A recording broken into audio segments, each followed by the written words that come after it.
Buenas noches, una nueva emisión de Calor del Sistema. Hemos ya inaugurado nuestro canal de televisión. Les doy los datos para que ingresen. Escriban en el buscador de Google Reconquista TV, todo junto, sin espacios. Una vez que se abre la sábana de Google, ingresen donde dice reconquistatv.blogspot.com. Ahí únicamente, van a aparecer varios Reconquista. Ingresen ahí donde dice reconquistatv.blogspot.com. Una vez que ingresan ahí, ingresan en la página del canal, y cuando está la pantallita de televisión van a ver arriba a la izquierda 3 rayitas horizontales. Puntean en las rayitas y le aparece toda la programación. Hay 81 canales de videos y cada varios días se va a ir actualizando y agregando más videos. Van a encontrar de todo, véanlo, si les gusta difundan. Van a encontrar absolutamente de todo lo que nosotros pensamos que puede ser útil. Por favor, difundan. Acuérdense, reconquistatv.blogspot.com. Ya está desde el día 20. Muy bien. Otra cosita antes de empezar. Voy a grabar un especial que hace rato que lo vengo hablando, y esto no vengan a decirlo cuando vengan los detractores, porque este especial va a tener muchos detractores, que yo manejo por internet. Acá son libros que hemos leído, ¿eh? Acá se han leído libros, y no uno, varios, que es las sectas en el peronismo. Eso, termino de grabar esto y empiezo a grabar ese otro. Estará la semana que viene.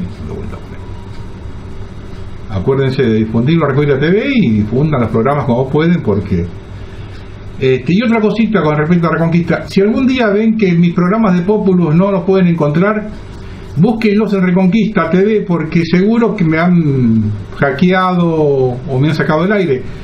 Le digo esto porque estoy recibiendo amenazas nuevamente. Entonces, como esto es una cosa que aparece un día, me sacan del medio, no aparecen, bueno, los trataremos de meter los programas, y veo que no aparecen en el curso normal, los meteremos por Reconquista TV. Por ahora, si puedo avisarles, les aviso, pero si no puedo avisarles porque me sacan de cuajo de un día, bueno, lo subiremos por ahí. Vamos, yo le digo pues ya estoy recibiendo amenazas de vuelta. Bueno, vamos a empezar. Vamos a comenzar observando una foto que fue obtenida en Rosario el pasado 15 de noviembre. Hace años que yo vengo bregando por la contaminación y fui el primero que hablé de las centrales. Nos fumigan con bario y aluminio. Esta foto fue sacada por un oyente de hace muchos años, del comienzo del siglo XXI, y fue sacado el 15 de noviembre pasado del techo de su vivienda en Rosario. Ya hemos pasado hace un par de años, el año pasado, también fotos de centrales en Rosario. Bario y aluminio están tirando. Y ahora nos enteramos que los investigadores franceses que la pampa argentina es la más contaminada del planeta por los agrotóxicos. ¿Qué tal? Del chemtrail y el glifosato, Macri no debe saber nada. No sé si no tiene idea o se ríe de todos nosotros. Estuvo reunido con el primer ministro de Canadá. Macri se refirió al tema de la minería en el país donde operan las empresas canadienses como la Barrick Gold. Textual: tiene un enorme respeto por el trabajo que ha hecho Canadá en el desarrollo de recursos mineros, con un perfecto respeto y cuidado del medio ambiente. Ahí creemos que trabajando juntos, Argentina es uno de los países con mayor potencialidad en el desarrollo de su minería sustentable. Nos van a ayudar para que jamás se ponga en peligro el medio ambiente cuando se desarrolle la minería u otra actividad económica, agregó el jefe de Estado argentino. A ver, Mauricio, sabemos que te criaste en una bola de cristal y que tenés soberbia de clase. Solamente así se entiende que no sepa que la Barrick Gold arrojó aguas abajo por los ríos sanjuaninos 5 millones de litros de cianuro. Porque esto no lo debes saber vos, porque si lo sabés no podés decir semejante gansada como estaba diciendo antes. Tampoco debe saber, Mauricio, que nuevos estudios evidencian la contaminación con agrotóxicos en los vegetales y aseguran que la lechuga supera el límite permitido de residuos tóxicos en un 47%. Detrás se ubica el apio con 21, la espinaca con 15, el pimiento con 7 y la cebra con 6.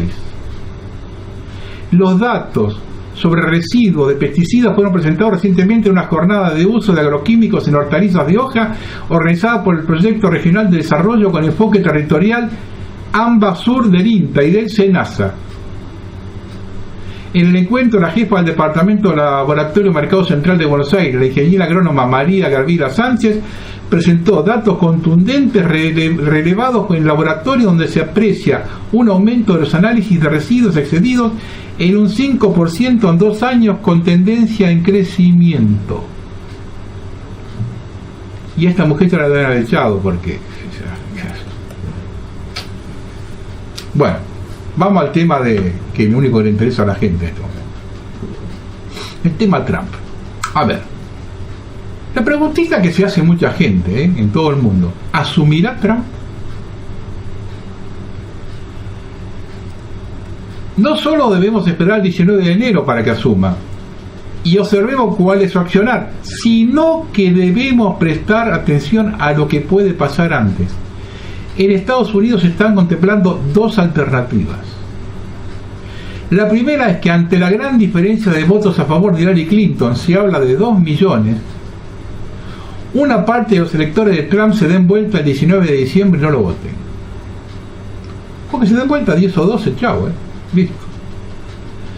La segunda es que casi la totalidad de los legisladores de las 2 cámaras están en su contra. Solo tendría que contar con los que lo votaron ahora, por lo que se habla de un impeachment.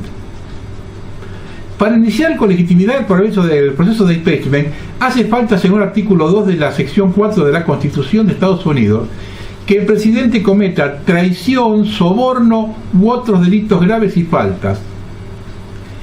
Él va a violar leyes, predijo Michel Moore sin dudarlo. Si estando ciertos, podría darse el caso. Lo controvertido de esta situación es que podría ser el propio Partido Republicano quien impulsara el procedimiento. Tal como lo expresa un reportaje al respecto en El Confidencial, con mayoría en las 2 cámaras, a los republicanos no les sería demasiado difícil quitarse de medio al candidato independiente que les rompió las primarias y lo dejó en ridículo, y sustituirlo por uno cercano al aparato del partido y menos impredecible. Este hombre más cercano al aparato del partido sería Mike Pence, el vicepresidente, un político ultraconservador que en realidad está ideológicamente más escorado a la derecha que el propio Trump. Mike Pence, además, por cierto, es que la razón que el Partido Demócrata probablemente no esté dispuesto en impeachment: no quieren un ultraconservador en la Casa Blanca, y totalmente respaldado por las 2 cámaras de mayoría republicana. Puestos a elegir, prefieren la impredecible irreverencia anti-establishment de Trump. Por eso, por primera vez en la historia, es más probable que en un eventual impeachment provenga del propio partido del que está en el poder. Ya comenzó con las designaciones y es difícil descubrir el juego.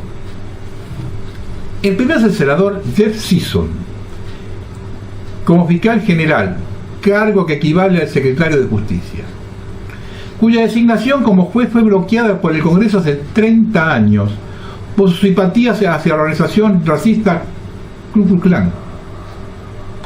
No solo se opone frontalmente a la inmigración ilegal, sino también a la inmigración legal. Se opone al aborto y a las uniones homosexuales. Trump rechaza lo primero, hasta el punto de haber propuesto sanciones para las mujeres que aborten, pero es un destacado defensor de matrimonio entre personas del mismo sexo. Raro este hombre. La segunda, la del ex jefe de la inteligencia militar, el teniente general Mike Flynn, como consejero de seguridad nacional. Flynn es miembro del patronato de ACT for America, un grupo que ha sido acusado de racista contra el Islam, una región con la que, según ha declarado, lleva en guerra de hace 30 años.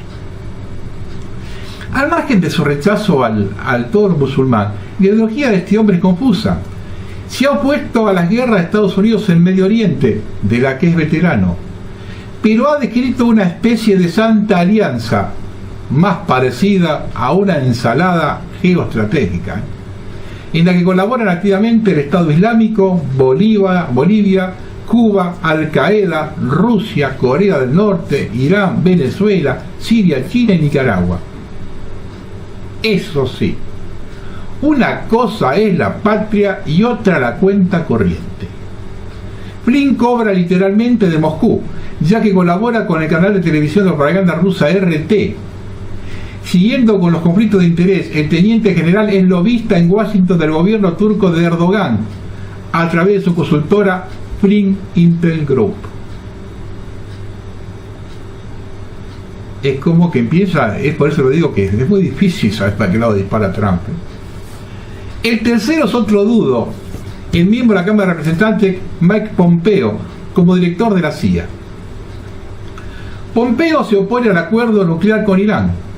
Eso es lo que quiere Israel. Está a favor de mantener la cárcel de Guantánamo y ha declarado que él espía a Snowden, que vive en Rusia, tras haber desvelado al espionaje electrónico de Estados Unidos, debe ser sometido a un juicio justo y condenado a muerte. Genial. Genial. Sometido a un juicio justo y ya está la sentencia, condenado a muerte. Estos se manejan así. A un nivel personal, Pompeo se opone al aborto, incluyendo violación o peligro para la vida de la madre. A un nivel político, ha sido el principal promotor de la investigación contra Hillary Clinton por el ataque contra el consulado de Estados Unidos en la ciudad libia de Benghazi, en la que murieron 4 norteamericanos en 2012. Yo acá hablé de ese tema hace como 2 años. Y ese tema de Hillary Clinton presa ya parece pasado al olvido. Fue una acción de campaña. Y otra cosita para tener en cuenta de Trump. Entre tanto, los abogados del presidente electo solicitaron un aplazamiento de la vista del juicio que tiene pendiente por estafa con su Universidad Trump, alegando que está demasiado ocupado dirigiendo la transición como para asistir a la sesión. Y este viernes el multimillonario ha cerrado un acuerdo de indemnización por $25 millones a cambio de que retiren las denuncias, según informó el propio fiscal. Un hecho sorprendente, ya que el magnate aseguraba que él nunca aceptaba acuerdos extrajudiciales. Pero los tiempos cambiaron. Y por último, no debemos dejar de tener en cuenta lo que haga Obama en estos 2 meses. En especial la guerra del Medio Oriente. Puede colocarlo a Trump en un apriete. Se está hablando de que se han detectado caravanas que están llevando armas al ISIS, caravanas que salieron de Turquía con armas norteamericanas. Se están hablando de unas cuantas cosas, por eso también hay que ver qué va a pasar estos 2 meses con Obama, y con todo el aparataje que trata de Obama. No es él solo. El ciudadano invisible del más profundo interior de los Estados Unidos volcó sus esperanzas en este hombre. Ha ganado en las zonas rurales y pequeños condados y perdido en las grandes ciudades. El viejo aspirante, el viejo ciudadano del sueño americano, en porcentaje altísimo del votante de Trump es de raza blanca. Ese que lo votó.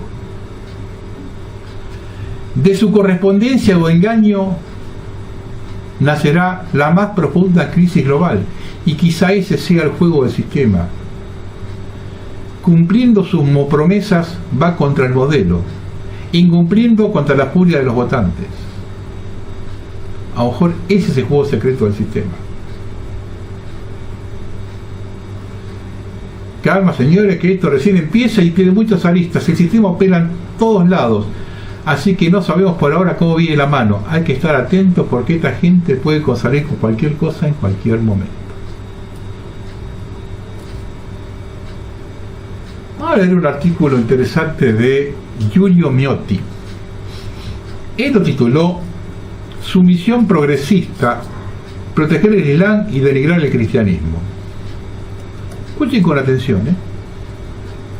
El mayor portal de compras del mundo, Amazon, vende muchos disfraces de Halloween. Una de las novedades de este año ha sido el burka sexy, la típica prenda oscurantista que los talibanes y el Estado Islámico imponen a las mujeres. Pero el burka Cersei de Amazon inglés lo vendía a 19 libras y no ha durado mucho. El gigante de compras retiró el artículo de la web después de que Amazon se viera inundado de acusaciones de racismo, islamofobia, de comercializar una prenda islámica con la cara de una modelo blanca y utilizar una prenda religiosa con fines comerciales. Sois repugnante, mi cultura no es vuestro disfraz, escribieron muchos usuarios de confesión islámica. Otros emplearon un tono menos encantador. Seáis quien seáis, deberáis temer a Alá. Esto no es una broma. Entonces Amazon, con eso, un portavoz de Amazon respondió de inmediato: todos los vendedores de Marketplace deben seguir nuestras directrices de venta y se tomarán medidas para quienes no lo hagan, entre ellas la posible cancelación de su cuenta. El producto en cuestión ya no está disponible. Así que una parodia de Halloween del símbolo global de la opresión contra la mujer ha sido censurado. Como el velo islámico contradice los valores occidentales de la libertad, la igualdad y la dignidad humana de manera tan absoluta, la mentalidad progresista relativista defiende con lealtad esos velos islámicos, al igual que el burkini. Pero hay aquí una doble vara de medir. ¿Qué pasa con el disfraz de Halloween de monja sexy que se burla de la Iglesia Católica? Ahí van a ver las fotos de los dos, de la burka y de la monja. A pesar de la protesta de muchos clientes católicos, la monja sexy sigue en la venta de Amazon. ¿No es eso una forma de cristofobia? Además, una monja es una personalidad religiosa, mientras que el burka es una prenda. Encuentra la vestimenta ofensiva a la hipocresía. La empresa de ventas online Amazon retiró el sexy burka tras recibir acusaciones de islamofobia, pero pese a las protestas de numerosos clientes católicos, sigue vendiendo el monja sexy. Veamos el caso de Guardian, el periódico británico más famoso de la izquierda progresista. Cuando la banda Pussy Riot actuó con un supuestamente ofensivo show de 3 minutos en la Catedral de Cristo Salvador de Moscú, por el cual 2 de sus 3 componentes fueron encarcelados por negarse a repudiar el texto, la tercera se disculpó para evitar la cárcel, el periódico la defendió diciendo que hacían pura poesía de protesta. Cuando la asociación política Pegida convocó a protesta contra la islamización en Alemania, el mismo periódico la condenó diciendo que era un vampiro que tenemos que matar. Fíjense en el doble rasero de El Guardián. También surgió la misma doble moral durante la batalla para conseguir una mezquita cerca de la zona cero, cuando los medios progresistas se pusieron del lado de la comunidad musulmana. En enero del 2006, el humorista gráfico más famoso de Noruega, Finn Graf, declaró que se estaba autocensurando en lo relativo a Mahoma. Graf jamás había tenido ningún problema para hacer bromas sobre los cristianos, a los que dibujaba con camisas pardas y esvásticas. Graf también era el autor de una serie de polémicas viñetas contra Israel. En una de ellas mostraba al primer ministro de Israel, Begin, como el comandante de un campo de concentración nazi. Lo mismo ocurrió con el cineasta germano-estadounidense Roland Emmerich, director de muchas películas de género catástrofe. Abandonó un proyecto para borrar de la faz de la tierra, en la gran pantalla, el lugar más sagrado del Islam, por temor a provocar una fetua, dictamen religioso, pidiendo su muerte. Para su película 2012, Emmerich quería demoler la Kaaba, la emblemática estructura en forma de cubo que se encuentra en la gran mezquita de la Meca. Puedes dejar que los símbolos cristianos se caigan a pedazos, pero si lo haces con un símbolo árabe, tendrás una fetua, dijo Emmerich, al menos honesto. Tras la masacre de la mayoría del personal de la revista satírica francesa Charlie Hebdo, todos los periódicos, televisiones y agencias de fotografía del progresismo occidental, empezando por los 3 grandes, la NBC, la CNN y la AP, compitieron por ver quién justificaba más su vergonzosa decisión de censurar la portada de Charlie Hebdo, en la que el profeta Mahoma decía todo está perdonado. La CNN dijo que podía ofender las sensibilidades del público musulmán. Un año después, cuando Charlie Hebdo publicó una nueva portada donde aparecía un dios asesino judío cristiano en vez del profeta islámico, la CNN sí la mostró. En 2015 la BBC describió la portada de Charlie Hebdo pero no la mostró, decisión que la cadena británica no mantuvo un año después, cuando la revista publicó la nueva portada anticristiana. La misma doble moral mostró el periódico británico conservador Daily Telegraph, que omitió la portada con la caricatura de Mahoma, pero publicó una con un dios abrahámico. Associated Press también censuró en 2015 las viñetas islámicas de Hebdo. ¿Por qué motivo? Eran deliberadamente provocadoras. En 2016 la agencia no tuvo ningún problema en mostrar la nueva portada, en la que no aparecía Mahoma, sino el dios judío cristiano.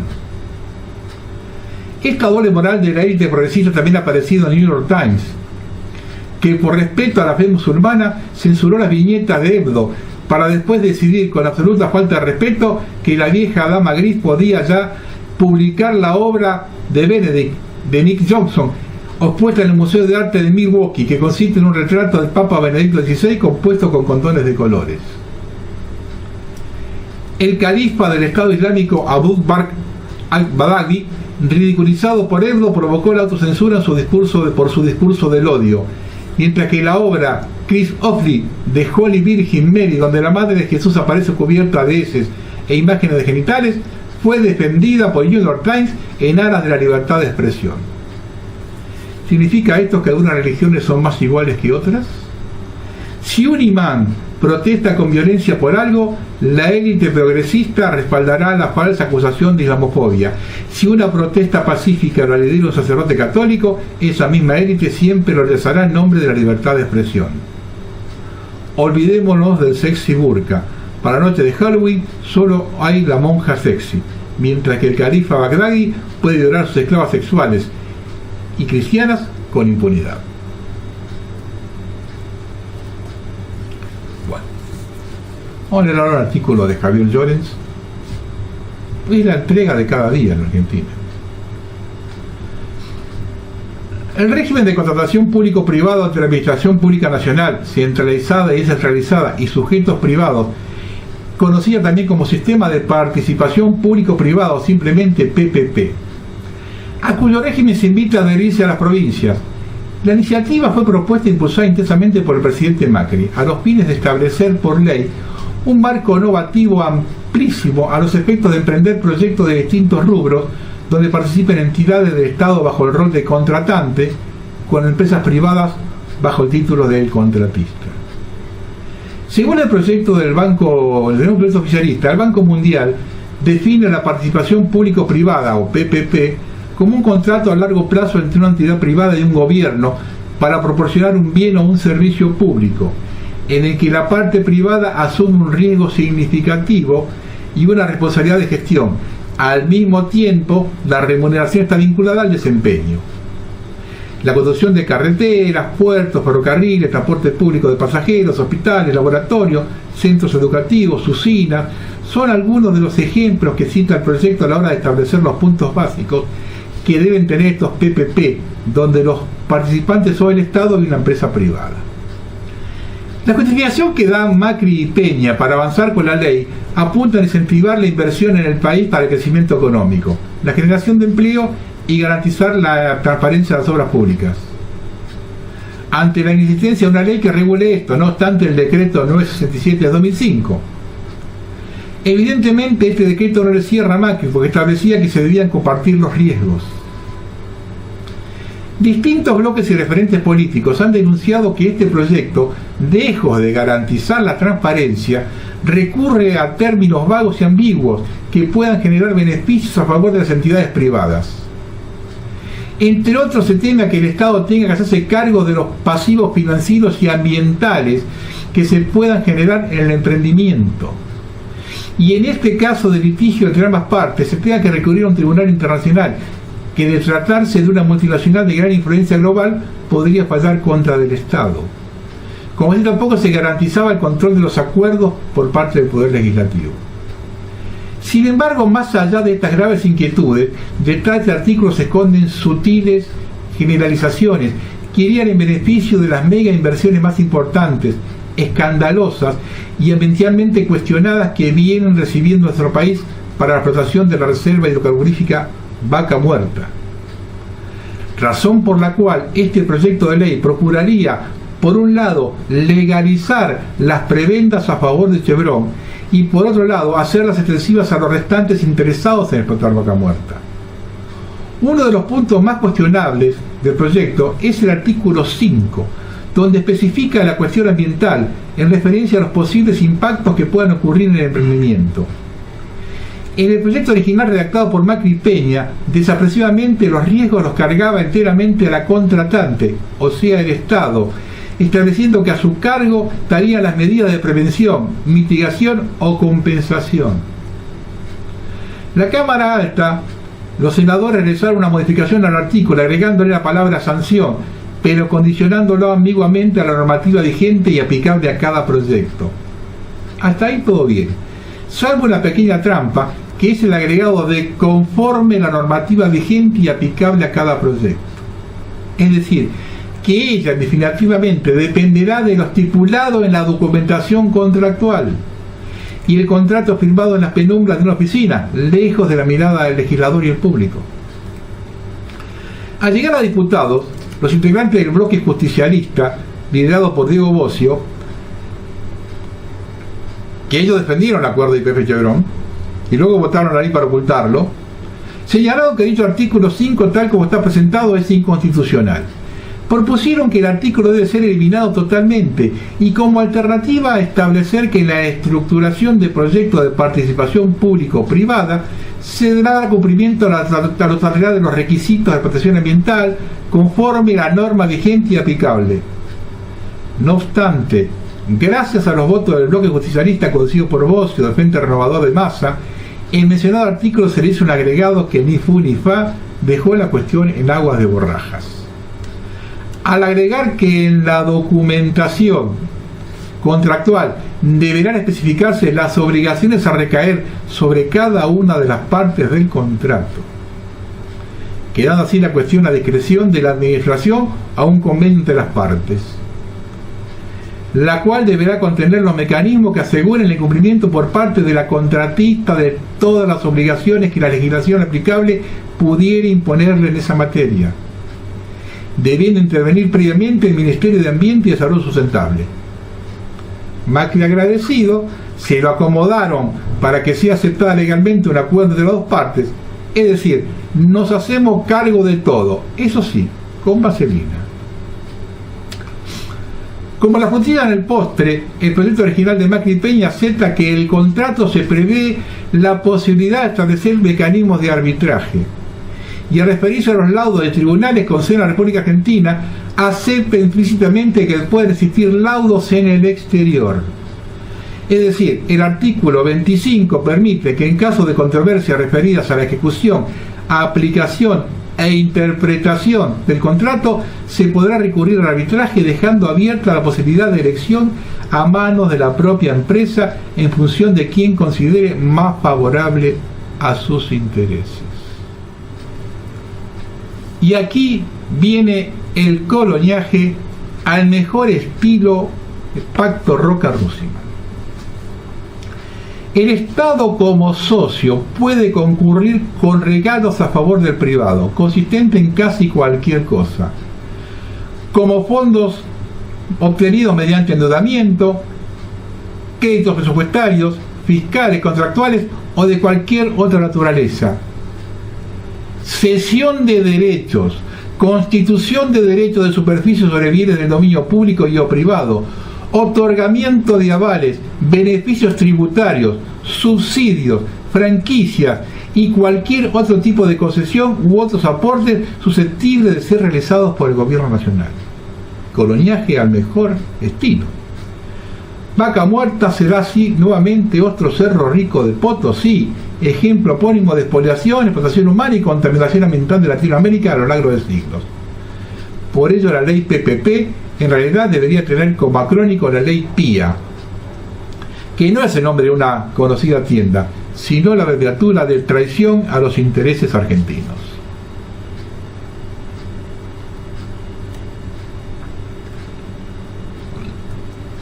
Y fíjense cómo se maneja esta gente. No hay dinero para nadie, para ellos sí. Para el oficialismo, la eliminación de los subsidios solo parece prioritaria en lo que se refiere a las tarifas que pagan los usuarios de gas y electricidad, mientras se amplían beneficios para empresas de energía. Así lo demuestra la inclusión en el proyecto de ley de presupuesto 2017, que ya tiene media sanción en diputados, de un agregado del artículo 15 con relación a la primera versión que había enviado el Ejecutivo, por la cual el Estado Nacional condonará deudas de distribuidoras eléctricas con Camesa por un precio mayorista de la energía por más de 19.000 millones de pesos, tomando cifras de octubre. Dicho de otra forma, la administración actual afirma que reconoce a eléctricas provinciales, estatales y privadas la diferencia entre lo que cobraron y lo que hipotéticamente pudieron haber cobrado en esos años sin congelamiento y según los contratos de concesión. Y aunque todas esas firmas transfirieron el precio de la energía a los usuarios en la factura, y si se quiera dar pruebas de que esos montos a adjudicar realmente le corresponden. La situación es todavía más controvertida porque el artículo 15 reconoce la cancelación de deuda con Camesa a distribuidoras nacionales, provinciales y municipales, lo que significa que también estarán beneficiadas Edenor y Edesur, que dependen de jurisdicción nacional. Este punto fue lo más cuestionado por la oposición en diputados. Edenor y Edesur no tenían deuda hasta enero de este año y tuvieron un incremento en tarifas desde febrero. Durante el gobierno anterior, las dos firmas que operan en Capital Federal y Gran Buenos Aires compensaron lo que debían pagar a Camesa con un subsidio directo desde marzo de 2015, que se sumó al uso de los fondos recaudados por castigo a los usuarios por el programa de uso racional de la energía que teóricamente debía recaudar el Estado. Ambas compañías quieren que el gobierno los condone la deuda tomada con Camesa este año y las multas impagas de 2013 en adelante, que ahora se actualizan según el valor del kilovatio fijado este año, aún cuando ya tuvieron un aumento y tendrán otro en 2017. Las penalizaciones quedaron pendientes de pago entre 2013 y 2015 a cuenta de la revisión tarifaria integral que se hará ahora, pero las distribuidoras pidieron que no se las considere. Nunca debemos olvidar que el hermano del alma, Nicky Caputo, es socio de Edenor. Estos 19.000 millones de pesos son algo así como 3.200 a cada jubilado. Pero para este gobierno las prioridades son otras. Más de otra nota de Lázaro Llorens, que habla de los negocios de Nicolás Caputo. Y observen acá, y seguimos con el tema de los jubilados, 617 millones de pesos es lo que perdió el ANSES en estos últimos días en la empresa de equipos de aire acondicionado y tecnología Mirgor, donde a través del Fondo de Garantía de Sustentabilidad detenta el 21.5% de las acciones, fruto de enjuagues bursátiles. Las causas: una planificada maniobra financiera de su propietario, Nicky Caputo, amigo del alma del presidente Macri, que fue cofundador de la empresa, quien desde que Macri puso un pie en la Casa Rosada pretende quedarse con estas acciones del ANSES sin poner un centavo, usando la propia plata de los futuros jubilados. Su maniobra es simple. Caputo, junto con otras empresas como Siderar, Molinos, Macro, Telecom, que tiene como accionista el Fondo de Garantía, pretenden comprar las acciones del ANSES con resultados no asignados que tienen estas empresas en sus balances. Esto es, las ganancias cosechadas de todos estos años que no se repartieron con el organismo de los jubilados que dirige el macrista Emilio Basavilbaso y que en el caso de Mirgor asciende a la friolera de 268 millones de pesos. Fue urdida por funcionarios pro a comienzo de este año y anticipada por el diario Cronista Comercial del empresario de Narváez en una nota titulada El plan secreto del ANSES para comenzar con la venta de las acciones, donde anticipaba: terceras líneas del ANSES, gente más bien técnica que política, estuvieron haciendo consultas en Siderar para una hipotética oferta de recompra de acciones con resultados no asignados o excedentes de liquidez por asignar. Y lo mismo lo ofrecieron al Grupo Financiero Galicia, mientras Telecom ya dio el primer paso con el lanzamiento de una OPA. Luego iría desarmando oposición contra el aumento de la ponderación en el índice verbal. Para ello, el 27 de abril pasado, Caputo logró ser elegido vicepresidente en Merval, el principal organismo privado encargado de las cotizaciones bursátiles de la Argentina, lugar donde se trafican estas acciones y que integran otros popes empresarios locales. Tras cartón, 2 días después, el 29 de abril, el directorio de Mirgor realizó una asamblea general ordinaria extraordinaria. En ella, con la oposición de los directores del ANSES, se resolvió repartir entre los accionistas 12 millones de pesos de dividendo de acciones, con un valor de 0,10 centavos cada una, incrementándose su capital social de 6 a 18 millones de pesos y sus acciones del ANSES de 60 a 180. De esta manera, solo por la distribución de 12 millones de pesos, el ANSES pasó de tener 12.925.000 pesos de acciones a 38.700.000. Fíjenos en Juárez que hay en el verbal. Esta decisión de Caputo resulta incongruente, ya que ante ganancias en el año 2015 por 522 millones de pesos y ganancias acumuladas por 1.242 millones, solo distribuía 40 millones de pesos en efectivo y 12 millones de pesos en acciones. Y aparentemente también parecía anodina, pero no lo era. Tuvo como propósito hundir el precio de las acciones de Mirgor, que tras el triunfo de Cambiemos en diciembre pasado por su relación con el presidente Macri, al igual que pasó con otras de sus empresas, como Transportadora Gas del Norte, Caputo Sociedad Anónima, Ecogas Central Puerto, tuvieron una meteórica revaluación bursátil, por lo cual su compra era imposible. En el caso Mirgor, en septiembre de 2015, antes de la primera vuelta electoral, sus acciones cotizaban a 249 pesos. Un año después, el 4 de agosto, alcanzó un pico de 1.580 pesos. Es decir, en un contexto recesivo tuvo una espectacular revalorización del 535%, transformándose en la niña mimada de los inversores. Esta alza en los papeles disparó el valor bursátil de las empresas y por ende el patrimonio del ANSES muy por encima de su valor contable. Mientras, según el último balance del año 2015, el patrimonio neto de la empresa era de 1.287 millones de pesos, su valor bursátil llegó a alcanzar el agosto pasado los 9.480 millones. Para el ANSES esto implicó un sustancial aumento de su patrimonio. Este pasó de 321 millones de pesos en septiembre de 2015 a un pico de 2.042 en agosto de 2016. Valor que le impedía cualquier tipo de compra a Caputo, que pretendía hacerlo con los 276 millones de utilidades retenidas al ANSES. Sin embargo, la licuación del capital accionario que hizo Caputo con la distribución de 12 millones de acciones cambió radicalmente la cuestión. Esta fue aprobada por la Comisión Nacional de Valores presidida por Marcos Ayerra, ex banquero del JP Morgan y CEO de Telecom, el 24 de octubre pasado, en persona justa en el lugar justo. Ese día los papeles de Mirgor cayeron estrepitosamente de 1.356 pesos a 492 en una sola jornada. A partir de allí el precio de acciones de Mirgor entró en caída libre, tocando un piso de 368 pesos el 14 de noviembre pasado. Es decir, en pocos días una de las empresas líderes del mercado le ocasionó pérdidas al ANSES por 617 millones de pesos.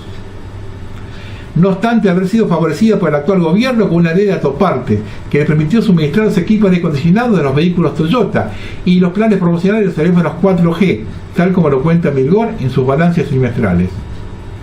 Según expertos consultados, el plan de Nicky Caputo procuraría depreciar el valor de las acciones de Mirgor a los precios de 2015 para poder comprarlas con los 276 millones de pesos de utilidades no liquidadas del ANSES. Y de este modo no desataron el escándalo. Al respecto, cabe destacar que el amigo del presidente, según el artículo 8 del Estatuto de Mirgor, ante la intención de un socio de vender las acciones, los restantes socios tienen derecho de preferencia o prelación ante otros terceros interesados. E incluso puede fijar un precio que nada tenga que ver con la cotización bursátil de la compañía, sino en función de su patrimonio. Con lo cual la mesa está servida para un gran banquete donde el pacto de la boda es el patrimonio de los futuros jubilados. Pero para evitar un escándalo era necesario derribar previamente el precio que habían alcanzado las acciones de Mirgor.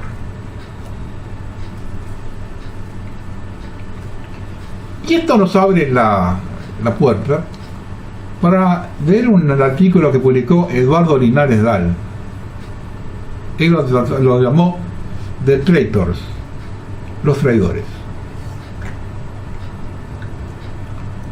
Insisten con acusar a Cristina Fernández de traición a la patria por el acuerdo con Irán, o sea, una ley votada por el Congreso. Desde ya opino que la expresidente debe ir presa por corrupción, junto con otros varios ministros de su gabinete, como le deberá pasar lo mismo al actual presidente, con negociados que superan el monto de la corrupción K, sin ir más lejos, el soterramiento de Sarmiento. Ahora bien, pregunto, ¿no debe acusarse de traición a la patria a la canciller Malcorra por la declaración firmada con el vicecanciller de Gran Bretaña, Alan Duncan, en septiembre pasado, y por declarar ante los medios que viajaría a Londres para pedir autorización para comprar armamento para las Fuerzas Armadas, hoy día casi inexistentes? A ver si dejamos de repetir opiniones sin fundamento. Los acuerdos de paz de Madrid, ilegales, finiquitaron en 2001, nunca fueron ratificados por el Congreso ni prolongados por DNU. Y les digo el histórico de Argentina, ¿es Irán? Preguntaría por qué. O Gran Bretaña, que nos ha invadido 7 veces, y hoy día ocupa por la fuerza el territorio argentino desde 1833. ¿Es Teherán o Londres el enemigo histórico? Irán, acusado sin fundamento ni prueba alguna por servicio de inteligencia extranjero, la CIA y el Mossad, de haber perpetrado 2 atentados brutales, acto de terrorismo internacional, sin prueba ni razón, porque sí.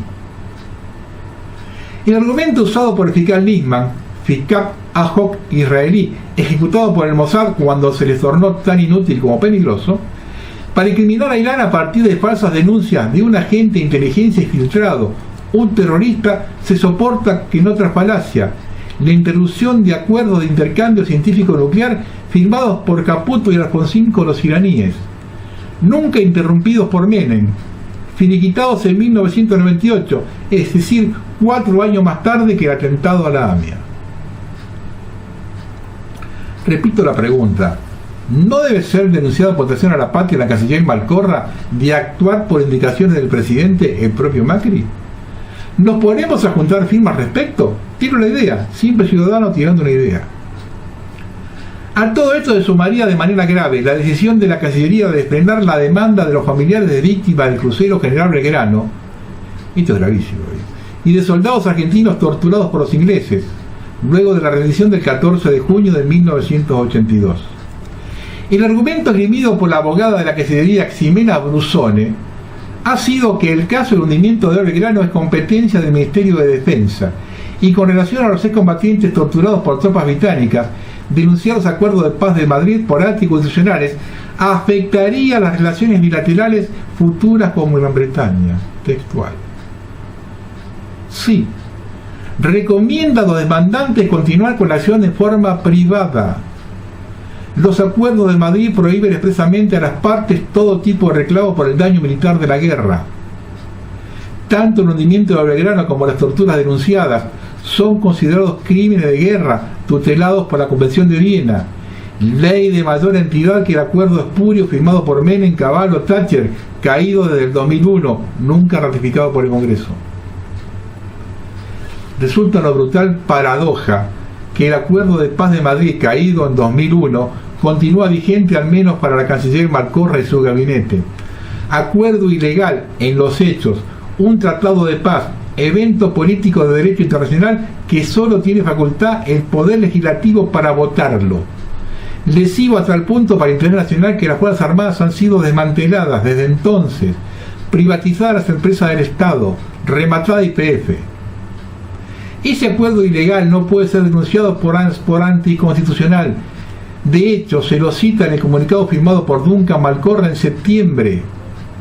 En idéntica línea política de entrega y sometimiento colonial, mucho menos acusados de traición sus autores, Carlos Menem y Domingo Cavallo, sino que el mencionado firmado con Irán no solo ha sido declarado anticonstitucional, una aberración jurídica, fue votado por el Congreso, sino que sus autores son amenazados con juicios a traición, siendo como es que el enemigo argentino nunca ha sido la revolución iraní, sí la corona británica desde hace más de 2 siglos. En el día de hoy, sábado 12 de noviembre, los medios serviles y manipulados por Londres, puntualmente La Nación e Infobae, daban por sentado que Argentina invertirá en equipar a las Fuerzas Armadas una cifra simbólica de 4.500 millones de pesos. Según el portal virtual Infobae, ha de venir de generación de deuda externa. Nada más falso, nada más infame. El presupuesto 2017, Ley de la Nación, adjudica al Ministerio de Defensa para armar las Armadas, sobre todo Fuerza Aérea y Marina, nada menos que 1.800 millones de dólares. Esto se lee en la web del Ministerio de Economía, presupuesto 2017, y de ya con fondos genuinos del erario, es decir, 27.900 millones de pesos. Rápido, los medios anglófilos manipulan los dichos del ministro de Defensa, Julio Martínez, a propósito de sus declaraciones sobre que durante el gobierno anterior se perdieron 100 aviones de combate, más que en Malvinas, que fueron 70. Para apoyar esta patraña de cifras mentirosas, pretendiendo condicionar desde el vamos el plan de compra presupuestado. Es bueno informar a la pasada que un caza polivalente Mirage 2009, con el armamento y la aviónica de un caza de cuarta generación, esto es, un Rafael, cuesta 30 millones de dólares, 465 millones de pesos. Con el presupuesto adjudicado por La Nación Infobae, tan solo se podían comprar 9 de esos aviones caza, que dicho sea de paso, no son ni lo más moderno, sí, son temibles aviones de combate equipados con misiles Joseph, de grata memoria. Y ojo a esto que dice, que escribe Natalia Niezkiewicz. Ojo con esto, porque con esta gente que maneja la Argentina ahora, ojo con esto. La negociación entre Argentina y Gran Bretaña para alcanzar un acuerdo que permitan hacer el análisis de ADN a los soldados argentinos que fueron enterrados en el cementerio de Darwin sin identificar fue siempre sensible. Pero ahora se encuentra en un punto más que delicado, porque las partes negocian el texto final que van a firmar y los isleños presionan para ser incorporados como parte del mismo, lo que Argentina rechaza por ahora. Son tan basura estos ingleses que usan un tema que toca las fibras íntimas para sacar ventaja. Esto para tener en cuenta quiénes tenemos enfrente y cómo se maneja nuestro enemigo. Porque acá hay mucho estúpido suelto, que todavía no se da cuenta el enemigo que tenemos y cómo se maneja. Esto es infame. Usar eso para sacar ventaja es lo más infame que hay.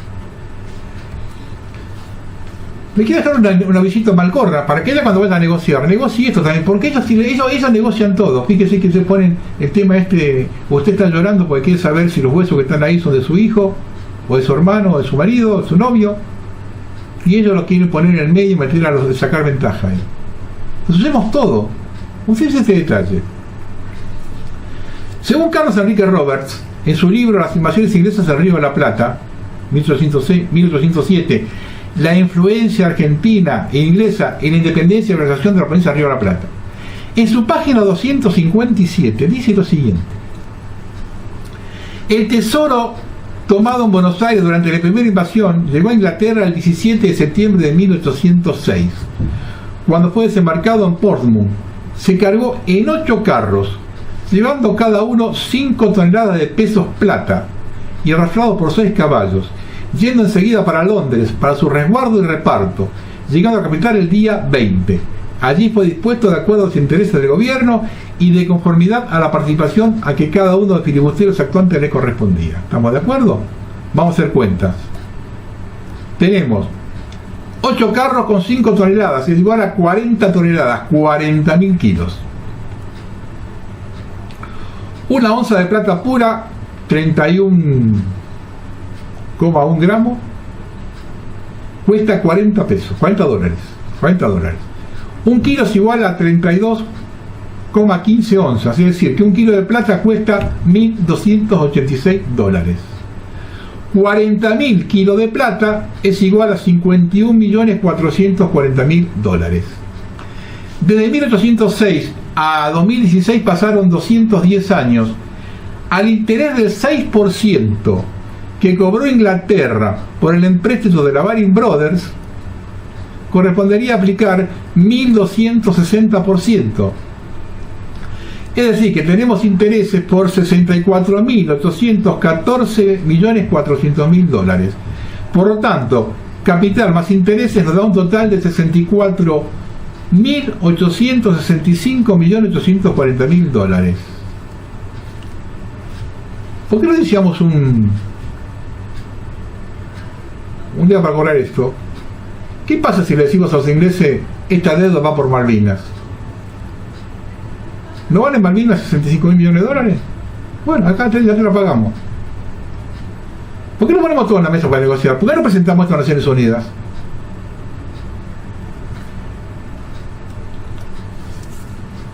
Vamos con otra ya sección de este programa, ¿no? De típica sección, que es el circo más grande del mundo.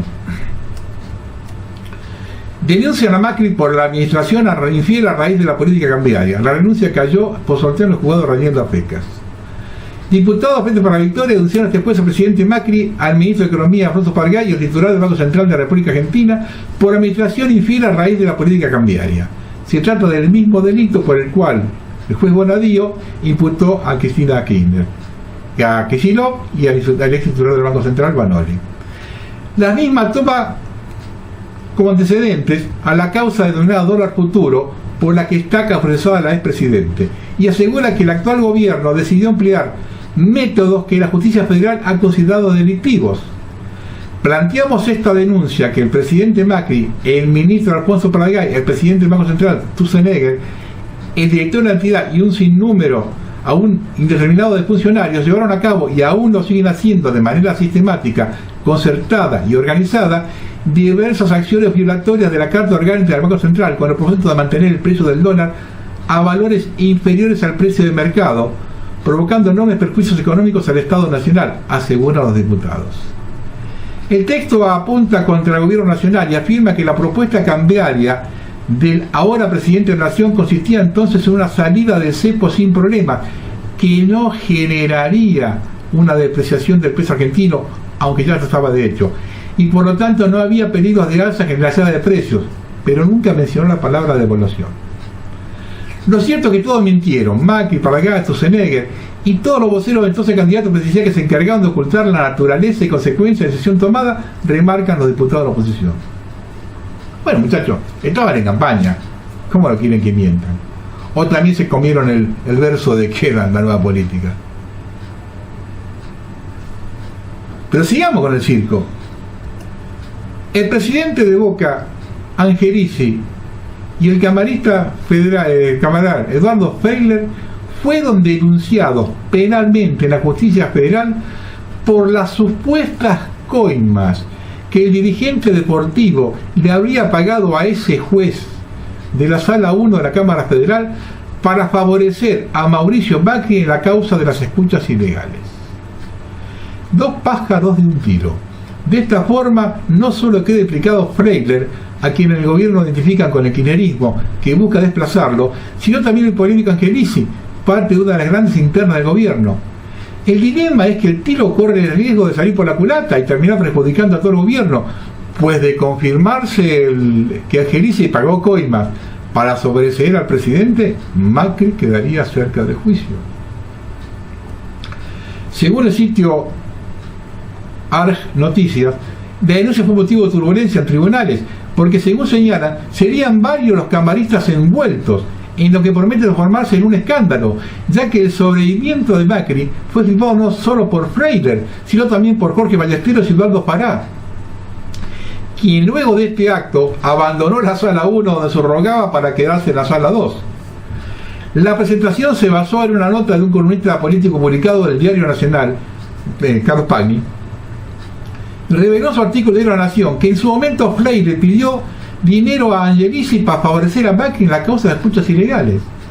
El empresario del juego se lo dio, pero Macri le aclaró: si querés recuperar la plata, pide que la devuelva porque yo no te pongo una moneda.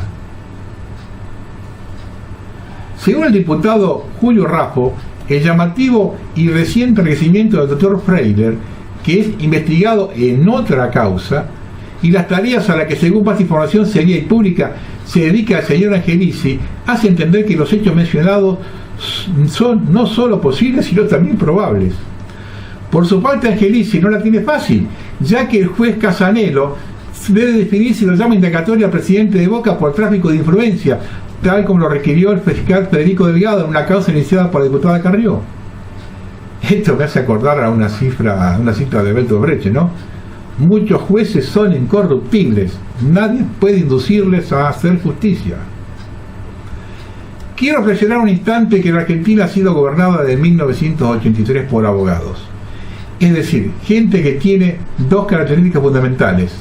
Se manejan en forma corporativa entre ellos y viven del enfrentamiento de partes, es decir, de la división. Ganan más con el conflicto que con la solución. Un amigo con un serio problema judicial me dijo lo siguiente: me refiero a una buena parte de los abogados y al colegio de abogados, que son una corporación, ya que protegen a los que se cometen malas praxis.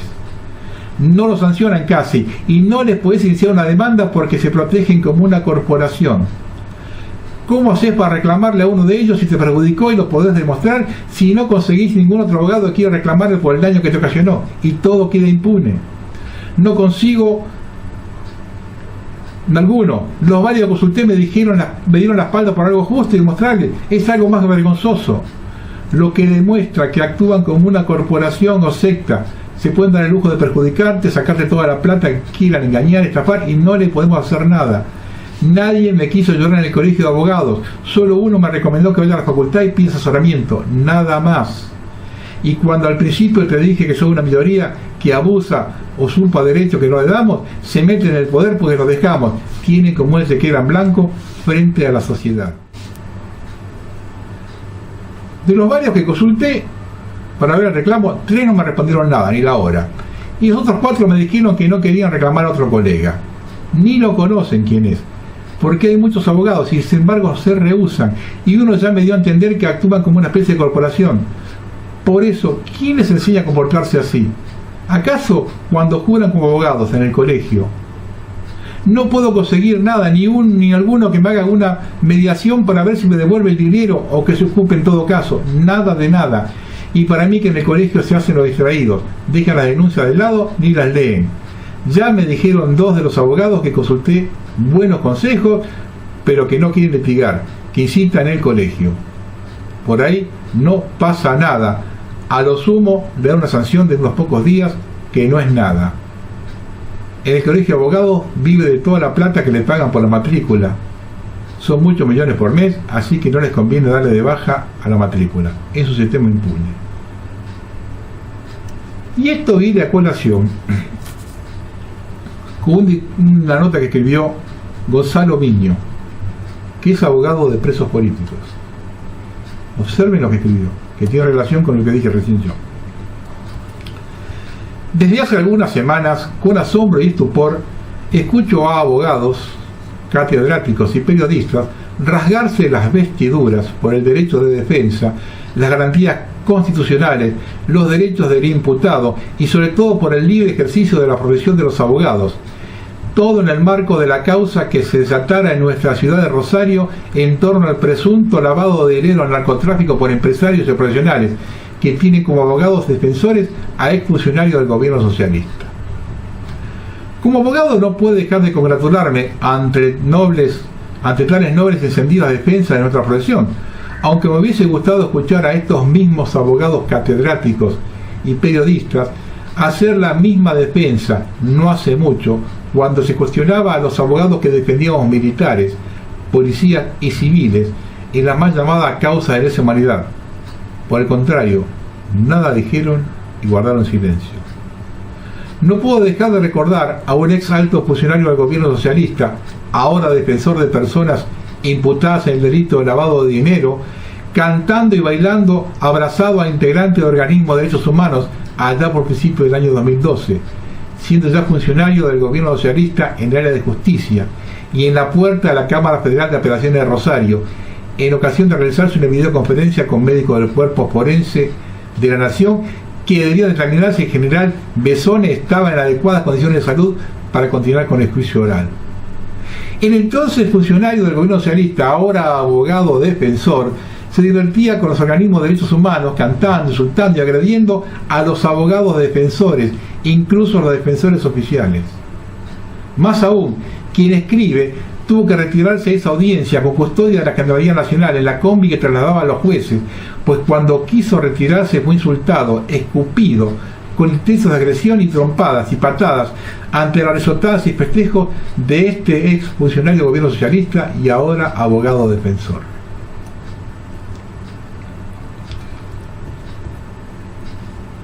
Tampoco puedo dejar de olvidar al ahora abogado defensor del Panchero Milani y también de los acusados del lavado de dinero, quien por entonces era abogado creyente de los derechos humanos, mientras cuestionaba fuertemente el trabajo de los abogados defensores en ese juicio, a punto de criticar la labor y decir que solo buscan dilatar y alentar los juicios.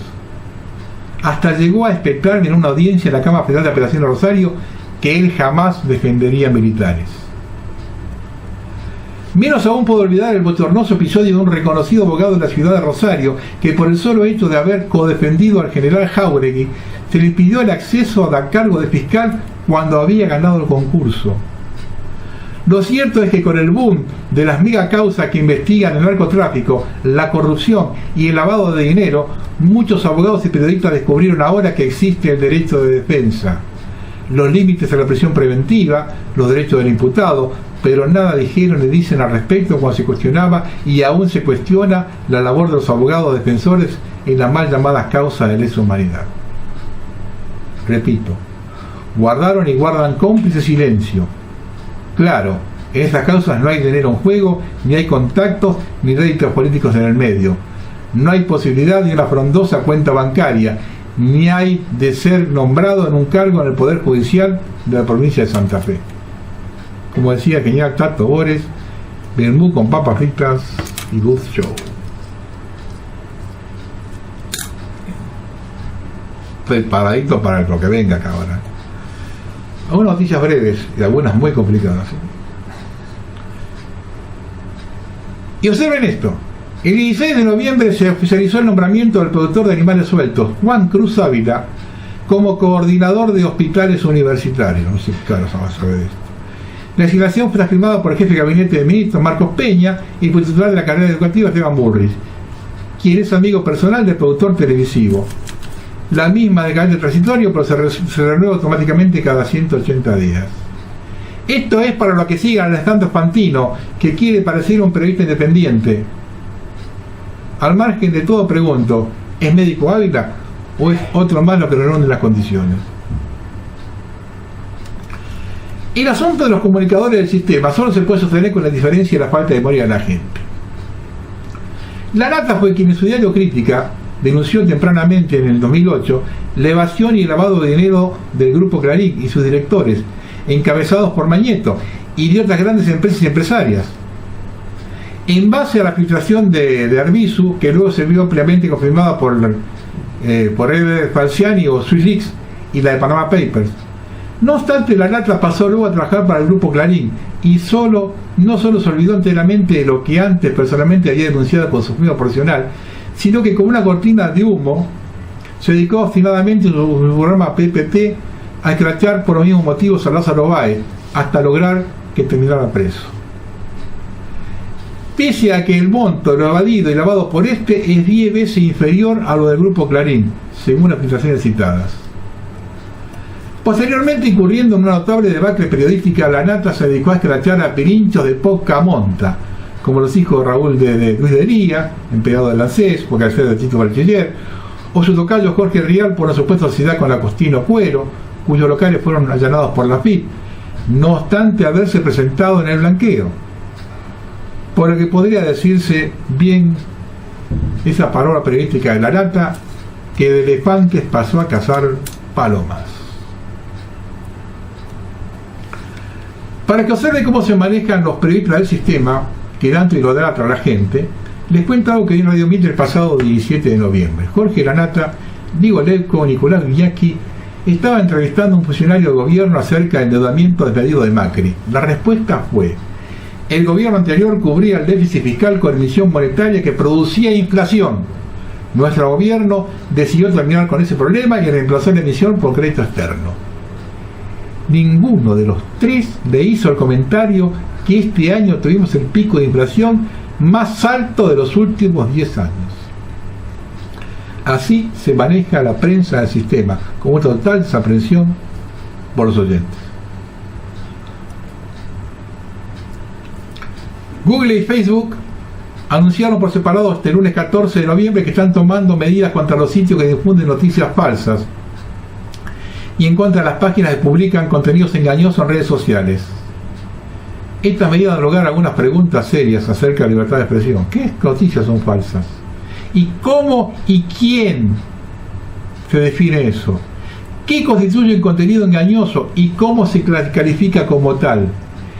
¿Constituye, por ejemplo, un punto de vista político, una creencia religiosa extrema o la crítica abierta sobre cuestiones tales como la operación para liberar la ciudad iraquí de Mosul del ISIS, información de carácter engañoso, o va por lo tanto a ser restringido?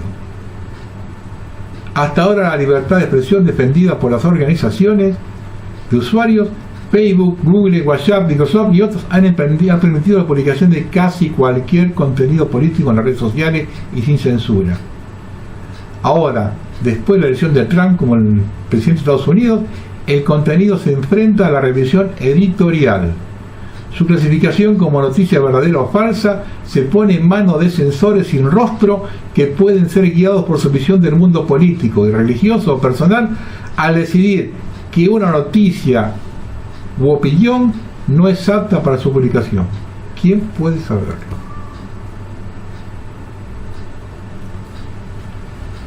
Es una mentira loca y absurda. ¿Por qué no me llaman cuando inauguramos 200 cuadras de asfalto? Ofuscado, el intendente de Desarrollos, el vicenalista Carlos Sánchez, eligió esta respuesta para referirse al escándalo que salpica su comuna. Ya hay en marcha una investigación judicial sobre la denuncia por la presunta compra de títulos secundarios truchos para los ingresantes a la policía local en esa ciudad del sur bonaerense. Esa mentira, sin embargo, ya le costó el puesto secretario de Seguridad, Ricardo Magrat, un ex policía que en 2005 había sido señalado en medio de denuncias por supuestas vinculaciones con el juego y la prostitución, pero que tuvo respaldo popular para llegar a su cargo hace 3 años. Se cuece en agua en todos lados, en todos lados. Desvió comida destinada a la asistencia social para alimentar chanchos y deberá pagar 30.000 pesos de multa. Marta Torres de Mansilla, ex secretaria de Desarrollo Social de Catamarca, deberá pagar el valor de la mercadería según un fallo del Tribunal de Cuentas. Marta Torres de Mansilla, ex secretaria de Desarrollo Social de Catamarca, fue condenada a devolver dinero al Estado por haber desviado comida prevista para la asistencia social a criaderos de cerdo. La exfuncionaria va a pagar un monto equivalente a la mercadería desviada más intereses, unos 30.000 pesos en total. ¿Echarla? ¿Por esto? No.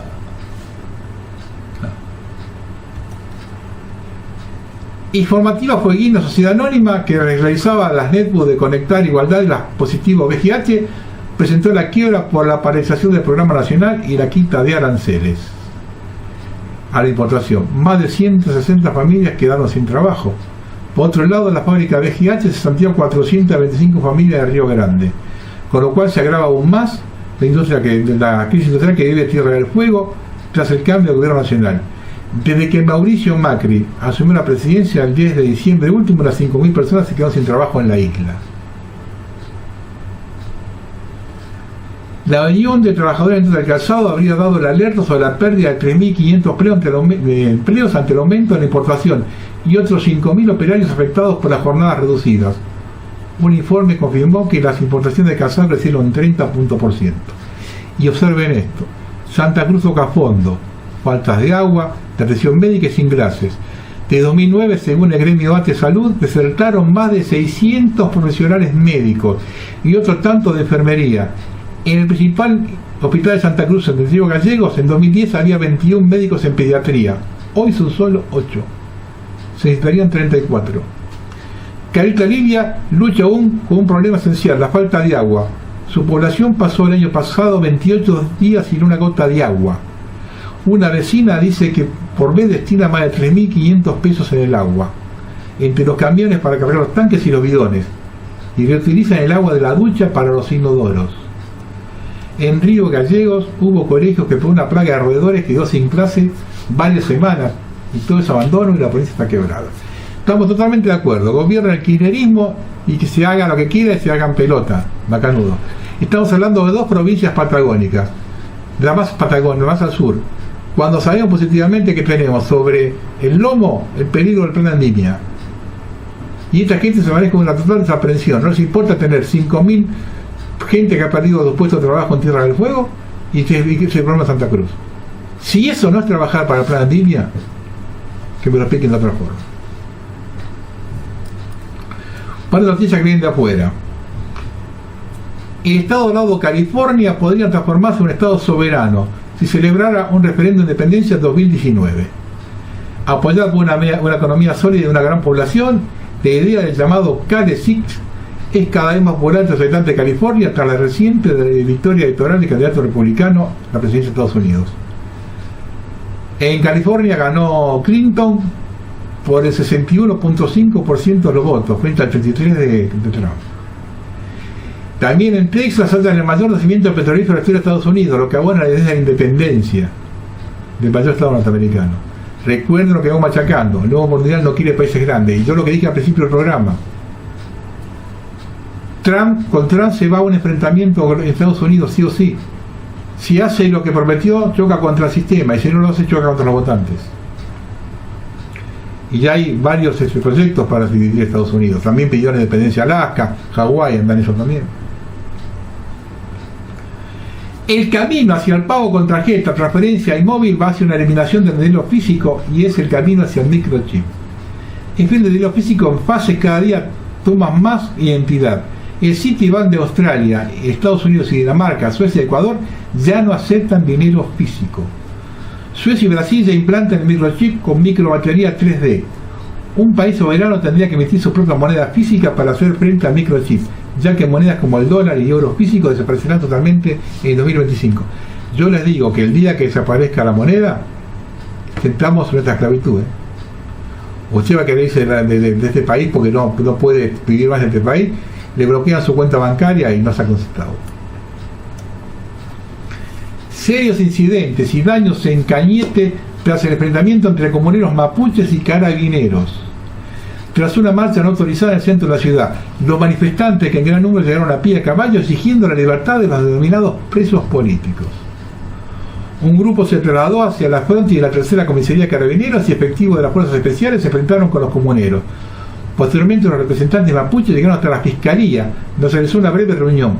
En ese lugar se arrojaron piedras al edificio y efectuaron algunos rayados. El comercio del centro de Cañete quedó totalmente cerrado, afectado por la rotura de algunos ventanales. Efectivos policiales lanzaron bombas lacrimógenas, tornando el aire irrespirable. Los padres retiraron a los estudiantes de las escuelas céntricas a la comuna debido a la situación que se tornó caótica. Un auto resultó con graves daños en cercanía de la plaza de Cañete.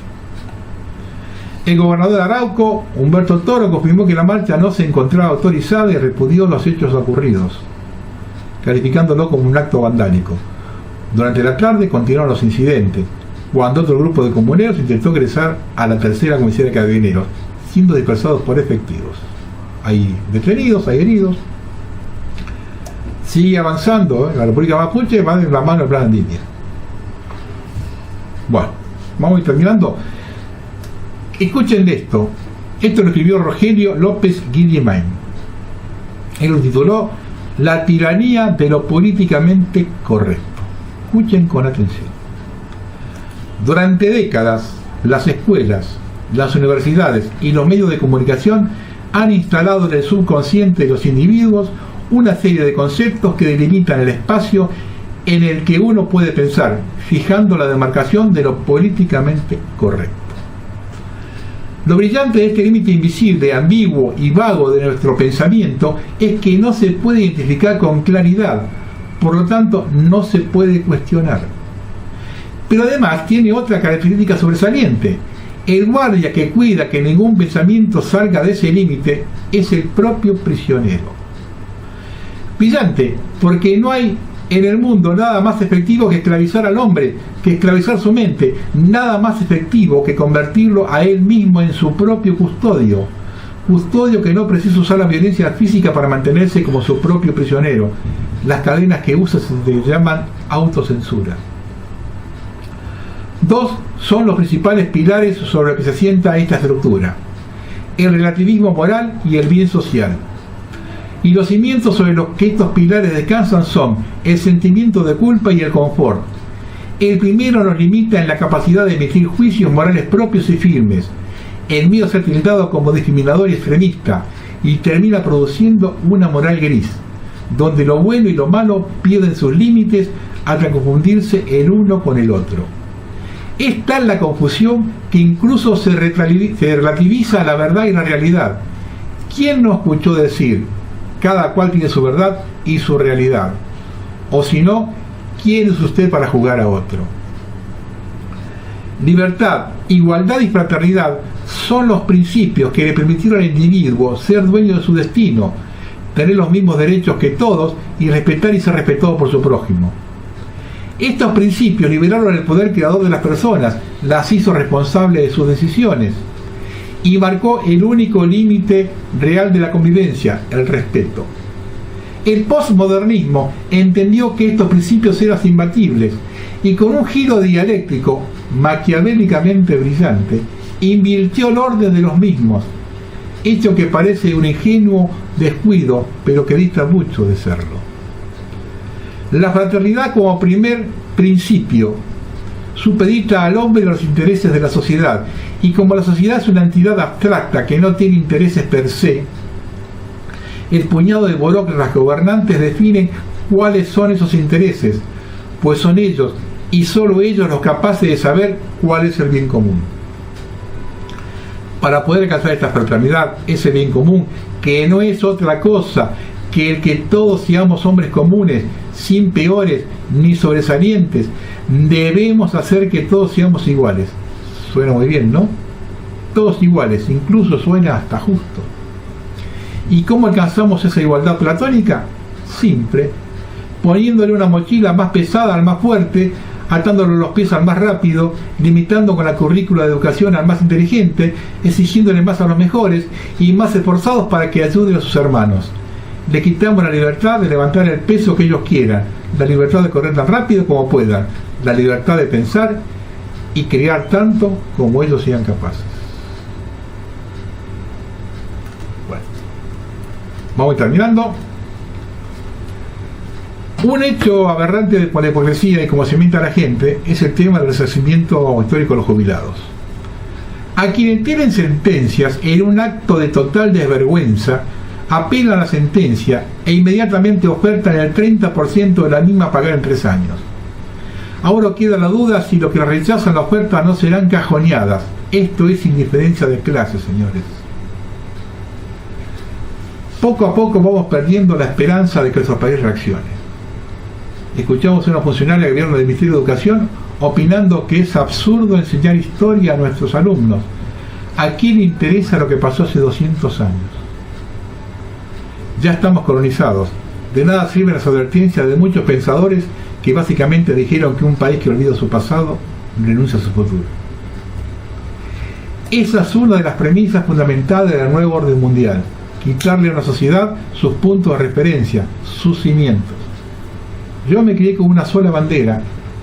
Hoy, en muchas dependencias públicas hay 4 enseñas: la argentina, la de multiculturalismo, la de la provincia, antes era un escudo, y la mapuche. No es que las nuevas generaciones no sepan la letra del himno, no saben lo que es el himno. No nos dominarán por la fuerza, sino por la ignorancia, dijo Bolívar. Otra cosa que le debí decir a un amigo fue que si Cristina va presa, vamos a tener que ser más tolerantes con el plan económico de Macri. Ya entró el mensaje del sistema, el de los 2 demonios, el de los 70, siempre el del mal menor. Lo peor de todo es que no está muy claro cuál es el mal menor. Eso que dijo el amigo es la demostración más clara de poner el árbol delante del bosque.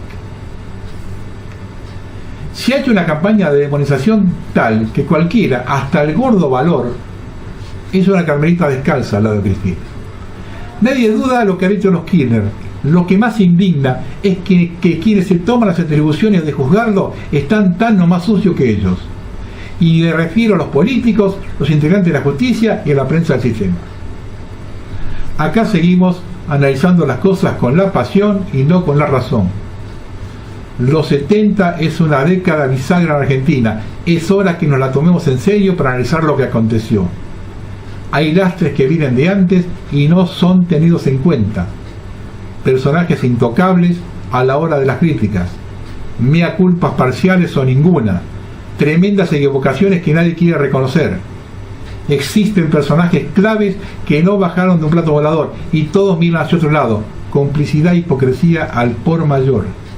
Si no cerramos esa etapa pronto, solo diciendo la verdad, se enoje quien se enoje, presione quien presione, caiga quien caiga, la Argentina se pierde.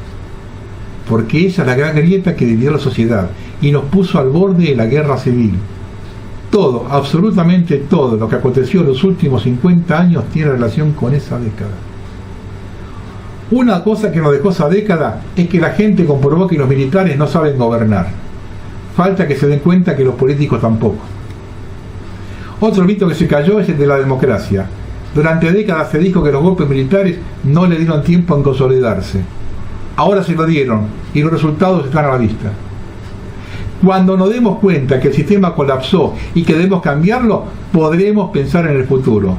Mientras persistamos en el mismo error, no esperemos otro resultado.